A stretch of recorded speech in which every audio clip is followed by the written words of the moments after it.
Bismillahirrahmanirrahim. Assalamu alaikum. Captain retired Jahanzeb Hashmi Palestine Wala, now also known as Solomon Jahanzeb,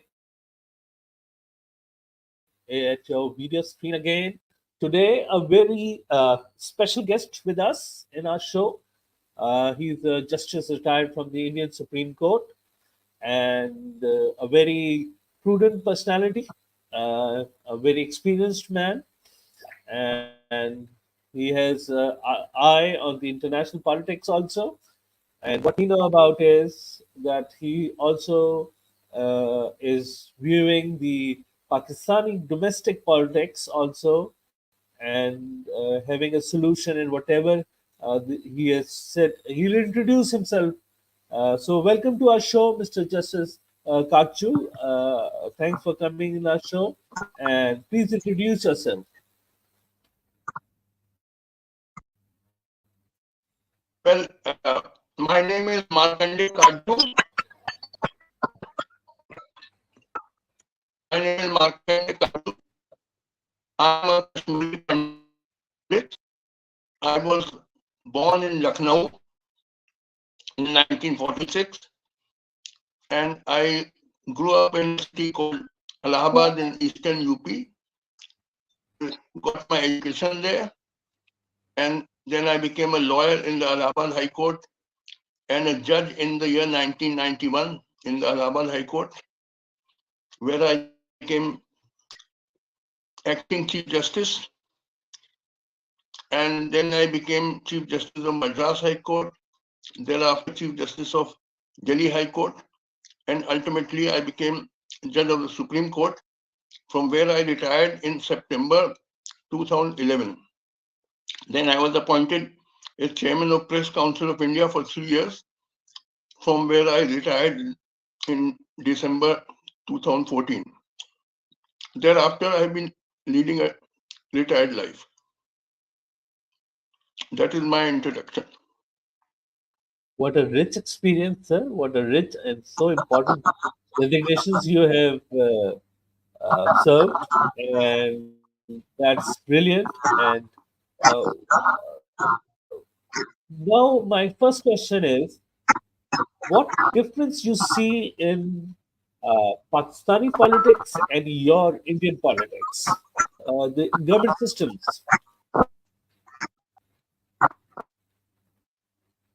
See, in Indian politics, unfortunately, uh, the party in power has polarized society and spread hatred of minorities. Whereas in Pakistani politics, your army has totally imposed the reign of terror and fascism in Pakistan. I believe 14, 15,000 people were arrested after the incidents of 9th May on trumped up charges, and still in jail. Your judiciary has become surveilled, or media has been largely muzzled. So there's no democracy in,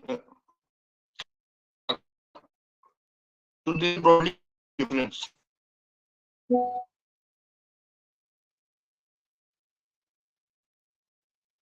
Unfortunately, because of this intermittency in the internet, I think the viewers are not able to understand what you just said about the politics and the judicial system of Pakistan. Can you say it again because it's not audible?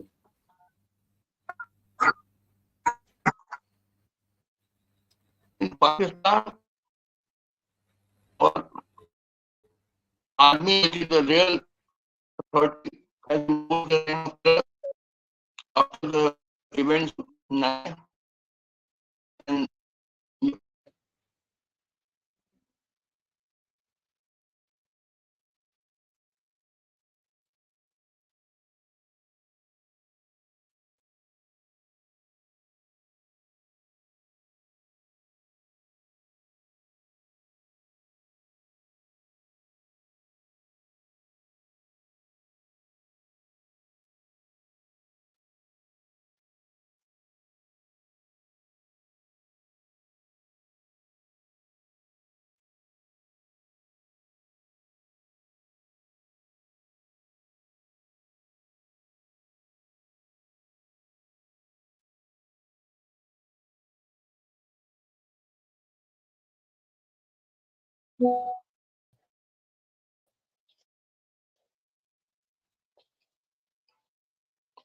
Hello, can you hear me? Can you hear me? Sir, I can hear you but cannot see you. You have to switch on your camera. Now can you see me? Yeah, I can see you and hear you. Now can you see me? Yes, I can see you, sir. So should I repeat what I So said? we were talking about the Pakistan. Exactly, sir. That would be very good of you. See, in Pakistan, there is no real democracy. The real power is the army, which has imposed a reign of terror and fascism in Pakistan. I believe 14, 15,000 people were arrested after the events of 9th May, and they are still in jail in inhuman conditions. Your judiciary has become servile. Your media has been largely muzzled. So there's no democracy in Pakistan. This is the situation in Pakistan. You're right.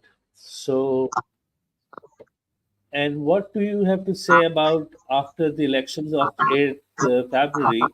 The nation voted for the man behind the bars, and such a magnitude of voters turned out and voted for him. So, what is the future of this current scenario? See, this was a totally sham election. It first began with the judgment of Supreme Court denying the party symbol to the PTI when I am told 85, 90% people of Pakistan are solidly with Imran Khan. But to deny Yes, him from coming to power, first the army got the judges in Supreme Court to deny the PTI the symbol. Then in the elections, there was massive rigging. What I heard on YouTube was initially when the trends in the counting announced, PTI was leading in about 148 seats, whereas PLN and EPP were winning about, were leading in about 35 seats. So there's a huge difference. And if the fair counting had been done, my guess is that PTI candidates would have got between 200 and 220 seats, maybe 220 seats. But suddenly the trend announcement was stopped for several hours. And then when it was resumed, it was announced that the situation had totally changed. And with the result that PTI got less than 100 seats, when in all fairness, they would have got over 200, maybe 220. This was a big fraud. And all state managed. The army, which is real power, is adamant that Imran Khan must not come back to power. So all your institutions, whether judiciary or election commission or police, they all obey the orders of the army because the army has a gun. As you know, power rolls out of the barrel of the gun. So all these institutions will do whatever the army tells. The army will determine.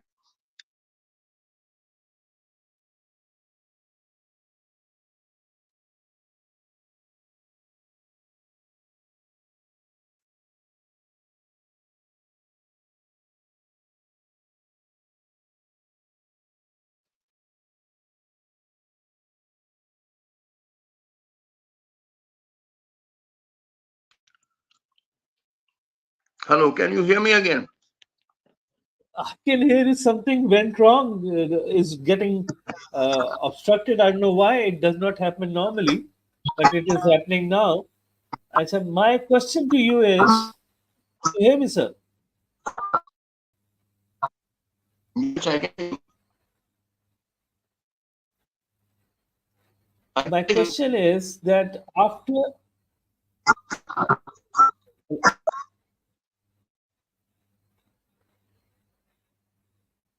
I think there's some problem. Now, am I audible? you. Yes, you're audible. Yes. The question is that though the PTI members and the PTI uh, people are yelling that there were 179 seats which were won by the this party, but after the so whatever to be called this rigging, the only 35 seats are being filed. Petitions have been filed in the court.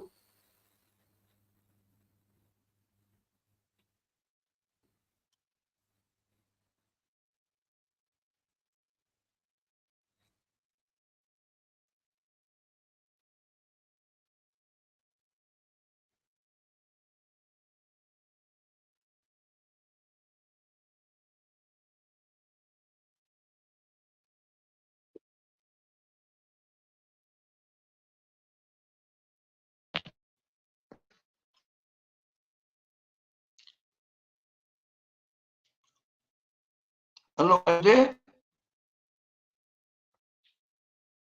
Sir, I'm so sorry that this is why it is happening. I don't I have no idea. Okay, so what's your question? The question was that after the elections and this claim that they have won 179 seats, but they have only filed around 35 to 40 petitions to contest or get for the seats they have won in Punjab. They are not filing cases for complete 100 seats. Why is that so?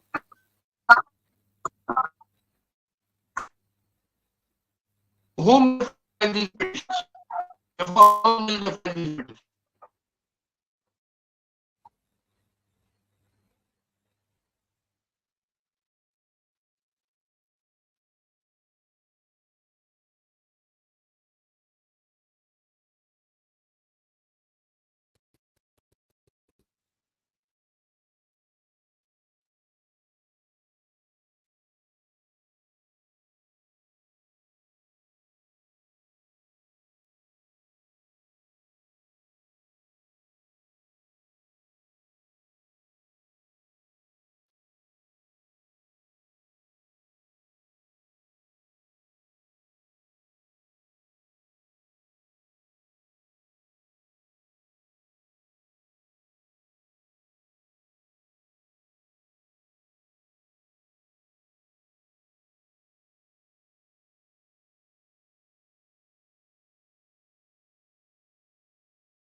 There's some intermittency and the internet is not cooperating. Mr. Justice Katju has several times tried to reconnect, and it is always the connectivity is being intermittent, and we're losing him all the time. But I sincerely hope this time he comes for a longer period of time and we are able to listen to his views about what's happening in Pakistan, Pakistan politics, and what are the ramifications and the post election uh, trauma happening in Pakistan, and what can be the results and what is the future. So let him come back again. I'm really sincerely hoping that he comes back. Let's see.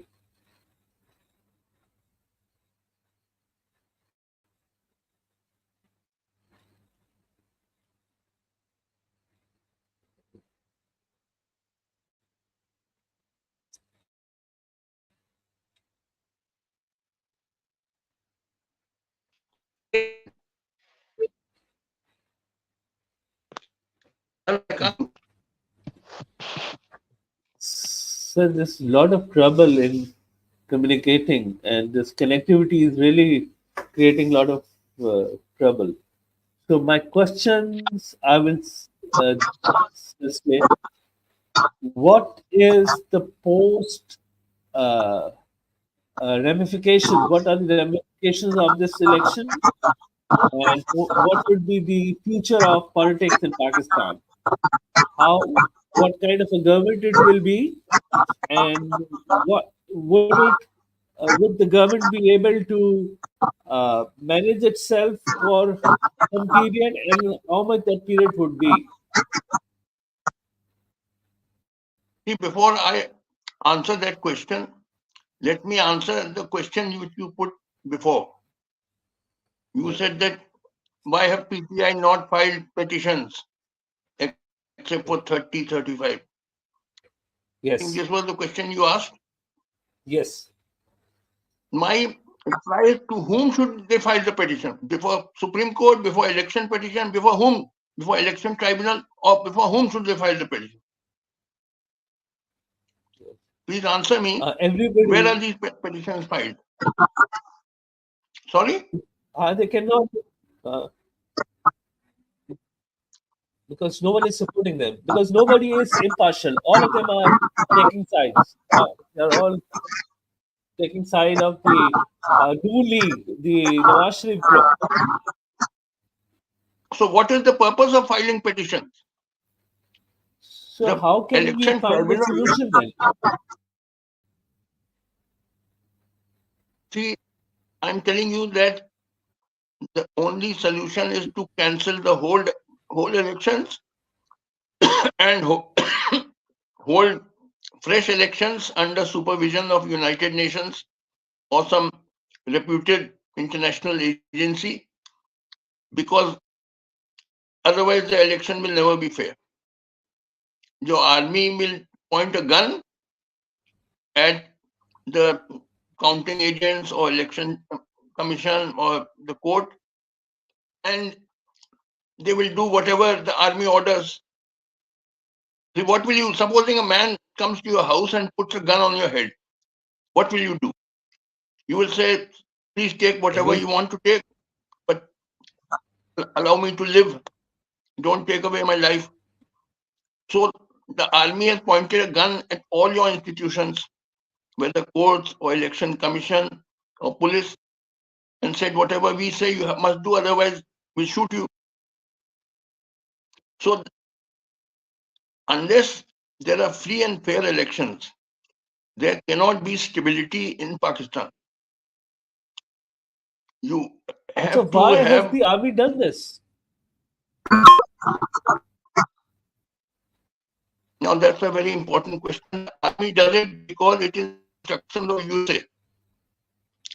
Your army obeys the orders coming from America, because all your army generals, please remember, they are all beholden to the United States.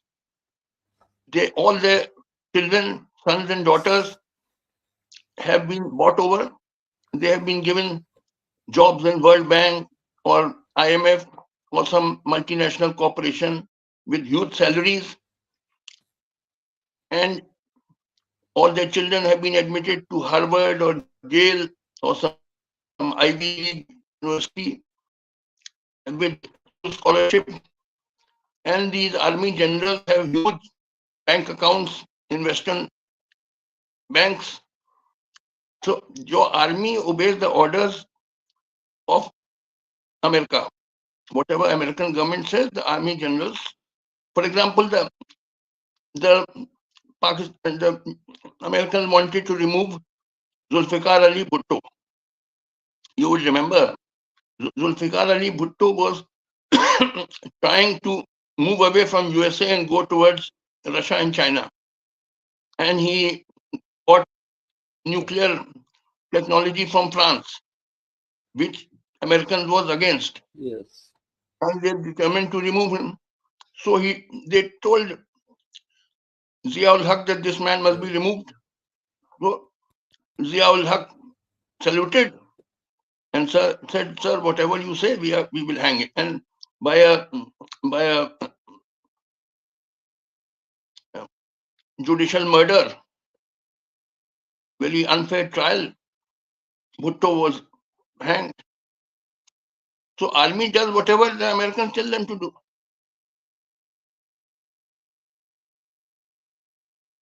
Acha, why Americans show so much interest in Pakistan?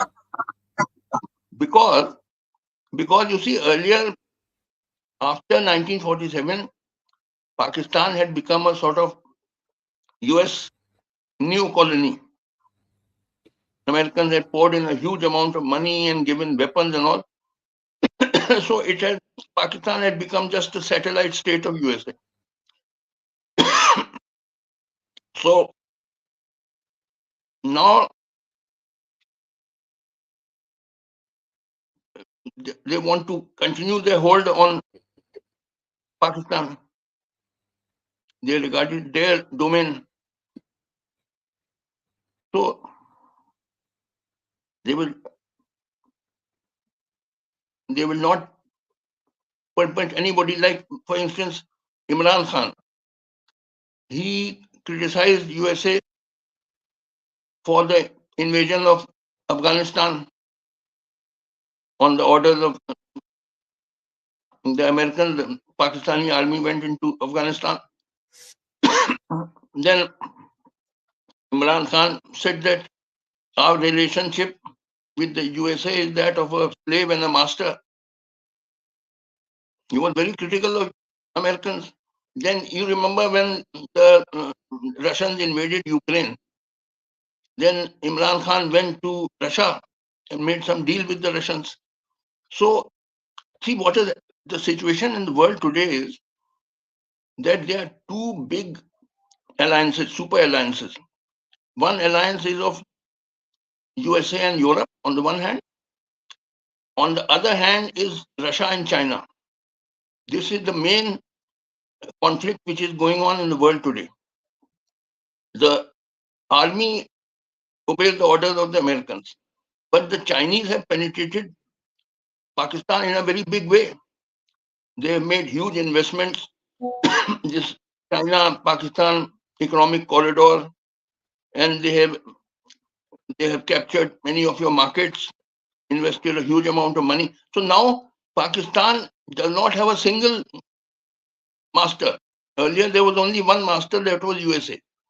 Now another master has come in, which is China. So it is just like a woman having two husbands, and those two husbands are fighting with each other. So what will be the plight of that man, that woman? Earlier you had only one husband, one master, that was USA. Now Because China has come in a big way. The economic penetration of China into the Pakistani economy on a very large scale. You will be seeing so many Chinese goods in your markets. They have captured your markets. They have penetrated they took that but sir, fort of Guador. I have Sorry. I have yet to see Chinese influence on our bureaucracy or on our government or the senior level of our government. I have yet to see Chinese influence. Listen, please understand, the real thing is the economics. Politics is concentrated economics. If you want to understand politics, you must understand economics. The Chinese have come in a big way economically into the Pakistani economy. Now, and the Chinese are very nearby, near Pakistan. Right. Americans are far, far. So the Chinese and Russian, that camp is now backing Imran Khan, whereas the Americans are backing the army. So there's a direct conflict between the Pakistan army and the Pakistan people, because 90% of the Pakistan people are supporting Imran Khan. You understand? There's a direct conflict between Pakistan army and the Pakistan people. 90% Pakistanis, as all election polls, all polls tell us, are supporting Imran Khan, and 90% people of Pakistan are supporting him. But because he has been critical of America, Americans don't want him back in power. And the army obeys the orders of the United States. Have you understood? Have you understood? You're not answering me. Yes, sir, very much. You are very, yeah, very, because of this internet. Listening to every word of yours, it has a lot of weight in it. And my, my next question is that if it will continue like that, will the Chinese will let it be like that because they have No, they will. invested economically. Listen, Chinese are not a small power, they are a superpower today. And they will not take this lying low, this, this domination of, total domination of America, which was earlier the rule. Now Chinese want to share power with America in Pakistan. As I told you, now Pakistan has two lords and masters. Earlier there was only one United States. Now you have got two masters. The old master, of course, America is still there and controlling the army and bureaucracy also. Already these bureaucrats have also their sons in American universities and in American corporations. So the bureaucracy is also with America, like the army. But the Chinese have come in a big way economically, not militarily. You know about the China-Pakistan economic corridor and the takeover of the Guadalajara Yes. port and infiltration into the Pakistan economy in a very big way. And China is just next door to But Pakistan, but whereas USA is far away. but but still, in 3 months' time, we have to pay back $29 billion to different fund lending entities, and we as a like we only have like $2 billion or $1 billion in reserves. So if China is helping us out that much in economic perspective, then this shouldn't have been the case. We have to go for IMF, which is controlled by America.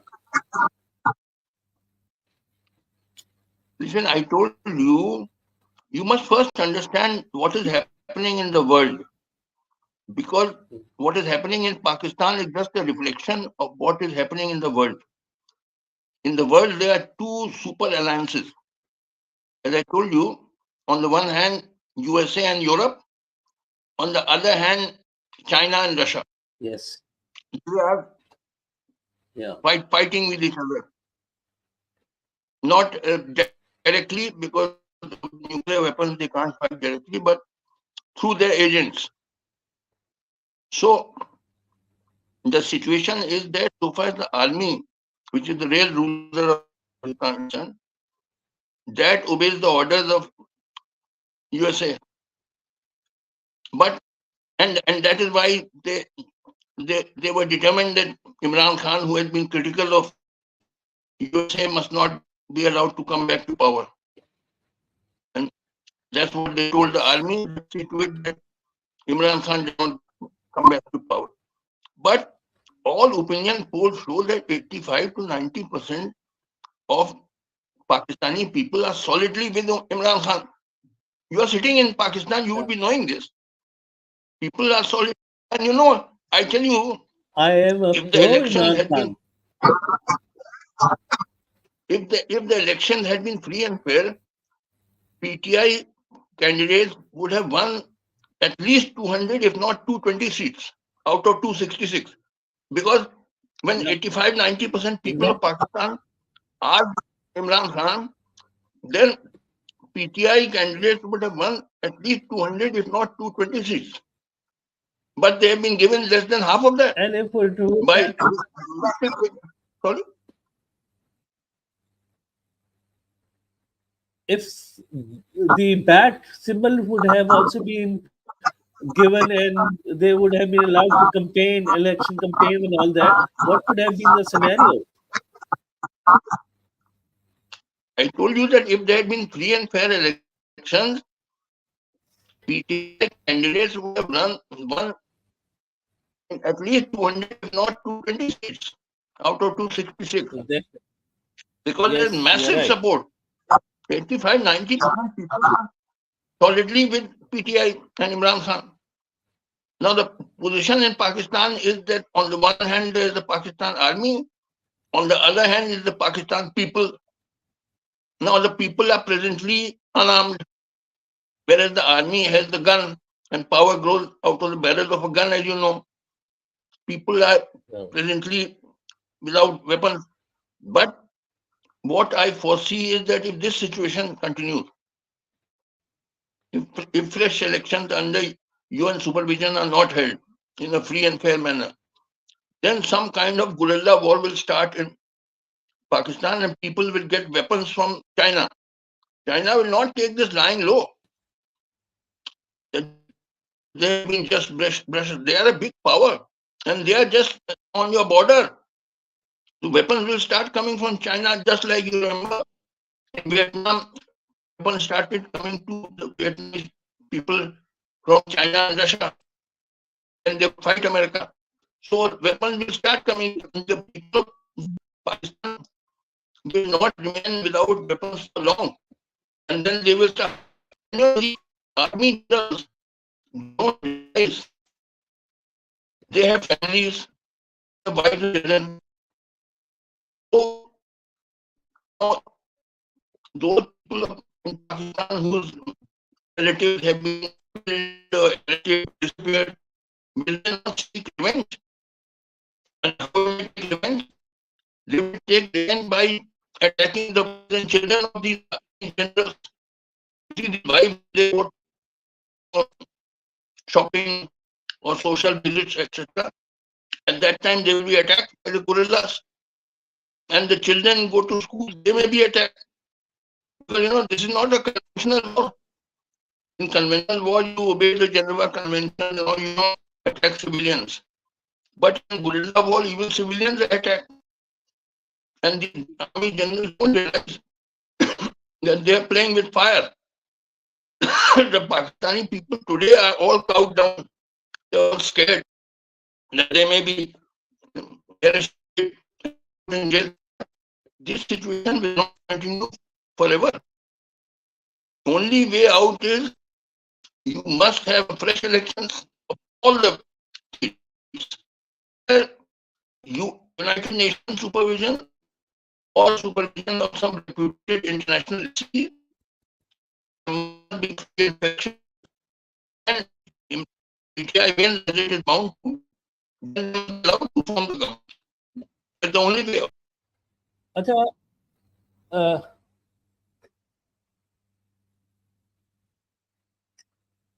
because of this intermittent connectivity, we are losing him again and again. A very useful interview and answers on Pakistan politics by Mr. Justice Katju, and he's very prudent and he has a very keen eye on our politics. And he's okay, he's here.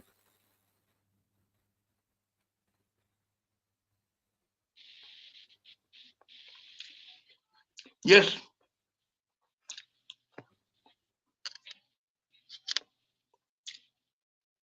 yes, I So, can can see you you. hear me? But I can't. Yes, Yeah. I can hear you. So, the next question is, what kind of a personality do you think Imran Khan is on the national figure political leadership? Now, let me tell you, I am a strong supporter of Imran Khan. Although I have never met him, I do not know him, he does not belong to my caste or religion. I have no connection with him and I don't want anything from him. But I will support every honest person and I will condemn every corrupt person. Imran Khan is broadly an honest and upright man. If he wanted, he could have lived a life of comfort in England, but he wanted to serve the people of Pakistan. So he came back here. He, as you know, he built that famous cancer hospital, Shaukat Khanum, Yeah. and Khanum. he hardly, you see, he has hardly any foreign assets. He's sitting in Pakistan, whereas this Nawaz Sharif ran away Yes. to England for 4 years, and the Sharif family, they are a Yeah. gang of dacoits. They have looted Pakistan. So Yeah. Panama Papers has revealed all that. This Nawaz Yeah. Sharif and his daughter Mariam Nawaz, they are a gang of thieves. They have, I was Yes. told, 4 luxurious flats in London and God knows how much other assets. And this Asif Zardari was known as Mr. 10%. These are all a Yes. gang of thieves and dacoits. Compare. Yes. See, they say that in Tosha Khana case he took something. Now that is a trivial matter. Yeah. If he had underpaid for something he took, this is trivial. I mean, compare this with the massive loot by these PMLN and PPP leaders. They are gangsters. Corruption. And compared to them, Imran Uh, Khan is upright. I mean, what is he sitting in Pakistan for? He could have lived a life of comfort in England, but he wants to serve the people of Pakistan because he has some defects. Nobody is perfect in the world. I don't deny him. In fact, when he came to power in 2018, I was critical of him for several things he did. For example, in those elections, he gave tickets to dubious electables, these sugar barons and all, and he took yeah. support of religious extremists, and also Yes. he threw out Atif Mia just because he was an MD from the Pakistan Economic Advisory Council, although Yeah. Dr. Atif Mia is a renowned economist of Princeton. So I criticize Imran Khan for all this, but we have to see the position as of today. Today, Imran Khan is bravely leading the democratic forces in Pakistan from inside jail, whereas your establishment has unleashed a reign of terror. People are scared to talk. Exactly. So, and he's You're bravely, right. he has, he's sticking to his principles. That is why I admire him. Not because I want anything from him, but I regard him to be upright man. He is the, unless you allow him to come to power, you will not have stability in Pakistan. You will have civil disturbance, guerrilla war, civil war. All this is bound to take place unless you have free and fair elections.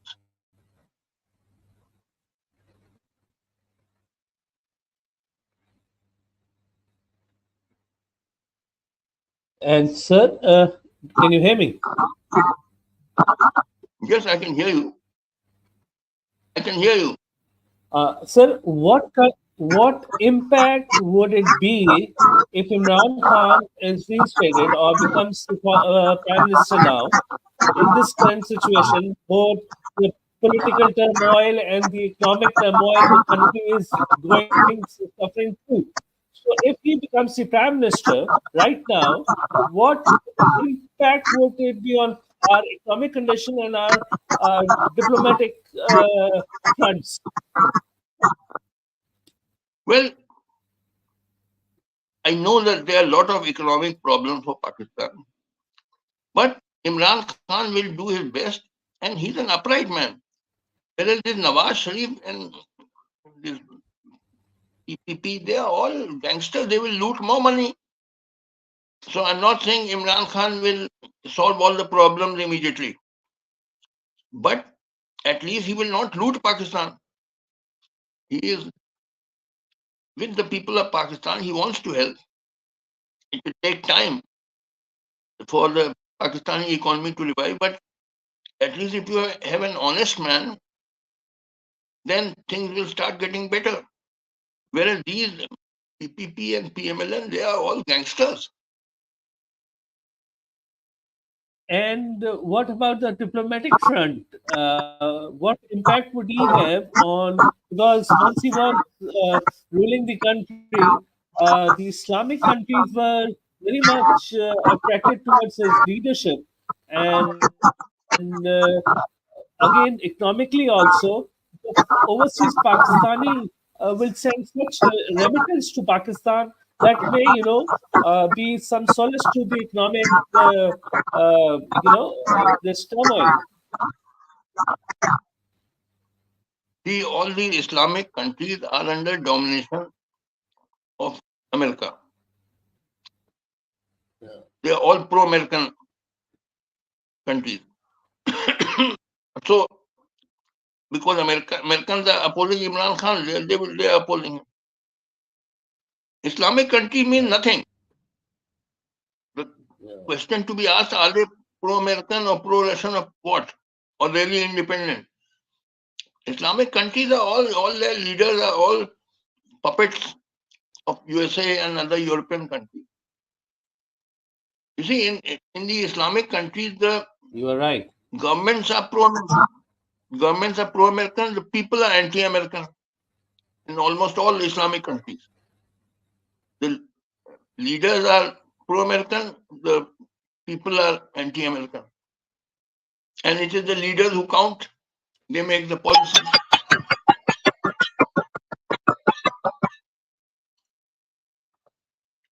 Okay. Anything else you want to ask?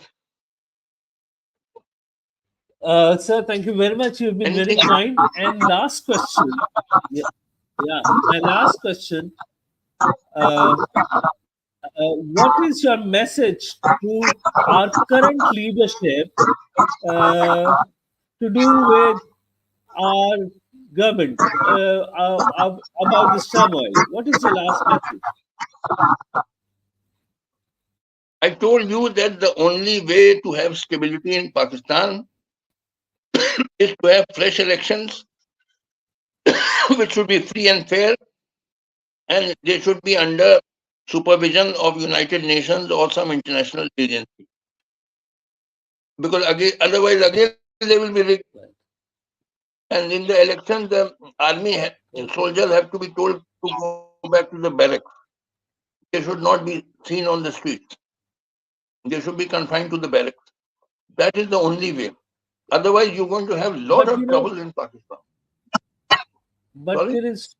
so much there is so much internal terrorism going on. The foreign agencies like are so much creating disorder, law and order situations in Pakistan. The soldiers have to lay their lives, and they're laying their lives so much for in order to stop this terrorism. So they cannot be ridiculed that much. Yes, you stop terrorism. Who is saying that you should not stop terrorism? You stop. Army should stop terrorism, but army should not conduct the elections. Army should not be involved in politics. Every modern country, the army is under civilian rule. Whereas in your country, army is under its own rule. They are the rulers. Of course, terrorism should be suppressed, but election should be free and fair. I'm talking of that. Your army You're right. practically manages the election. This is not acceptable.